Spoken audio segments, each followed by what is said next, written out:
Hi everybody, I thought I'd come on and do a quick video to talk really about the first stages of a spiritual awakening and sort of what it can feel like, because I think if there's one thing that's not sort of talked about often is what it's actually like to experience a spiritual awakening. You know, it's very easy for people to sort of assume that a spiritual awakening is, you know, all sweetness and light, and it can be like, yes, you know, everything's wonderful and perfect, and I'm finding my spiritual side and how fantastic it is. But it's very true that a spiritual awakening can often happen and can often come for some people after quite a bad trauma. So some people may have find that, you know, they've been through a really tough time in their life, or you know, things have happened for them or are happening for them, and they notice almost on the back end of that they are gravitating towards something else and wanting a belief in a different way. Often people can find they're drawn to certain things, and for a lot of people it can start with things like crystals or meditation. So that need for that real calm, that time to be able to digest what's happened to them with the trauma that's happened in their life.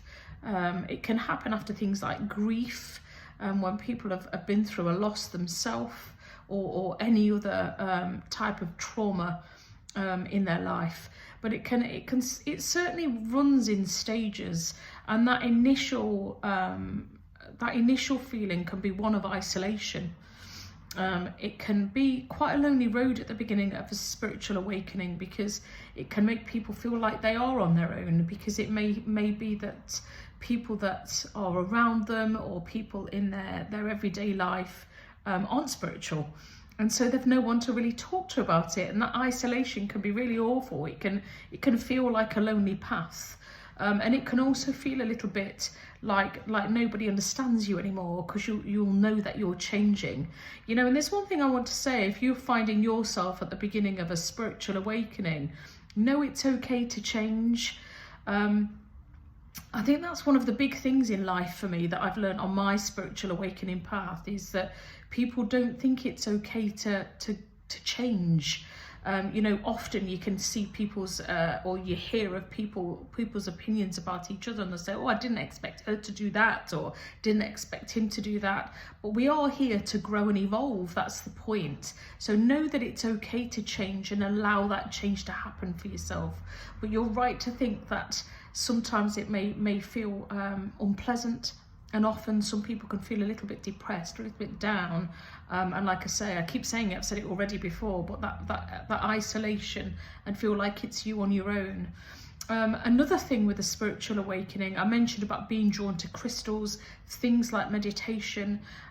People can find at the beginning of a spiritual journey that they don't like big crowds anymore. They're not good with like loud music, or their taste in music might change, or they're thinking to themselves, oh, you know, I don't like to be around really noisy people, or they just want that calm. They almost crave that calm. Or they might find themselves drawn to being and sitting by water, because it's very calming, isn't it, listening, especially if it's running water.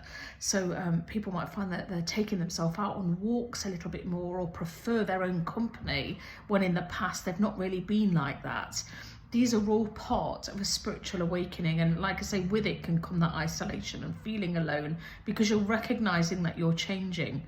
With that as well comes a thirst for knowledge. So you can often find people being drawn down routes like learning Reiki, or learning about crystals, wanting to understand what they mean, the healing benefits of things, how they can help themselves heal and become better and feel better within themselves. This is all part of that spiritual growth and that spiritual awakening. And like I say, meditations for relaxation, maybe meditations to help them sleep, or help them with maybe other health problems or ailments that they have, and so on. Or again, just that need to relax. So this is where meditation, people can be drawn into meditation at the beginning of a spiritual journey, very much so. So I hope that's helped a little bit. I'll be back on to do another video about sort of the latter stages of spiritual awakening and sort of what comes next. But I hope that's been a good guide for you for those that are starting on a spiritual journey.